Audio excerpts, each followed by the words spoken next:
Hey guys, welcome back to this channel. In this video, I'll be showing you guys how you can customize your character on Bloxburg.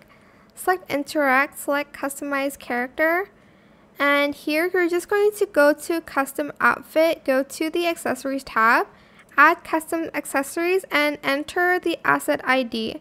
Now you're going to get it from the Roblox Marketplace here, so just select this from the website and copy it. Then go back to Roblox, paste it, and select Continue.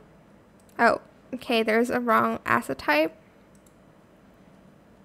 I'm not sure. Oh, here you add it to the clothing one. I don't know why I placed it in the accessories one, but for hair, you're going to do it on custom accessories and stuff like that.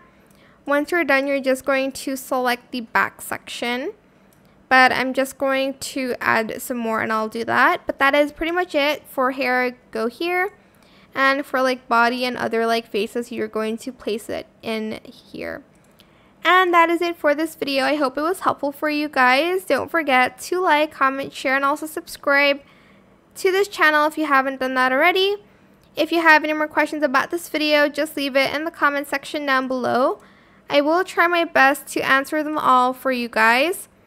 And if you found this video helpful, please click the thanks button as well. That is it for this video. Thank you so much for watching. Bye.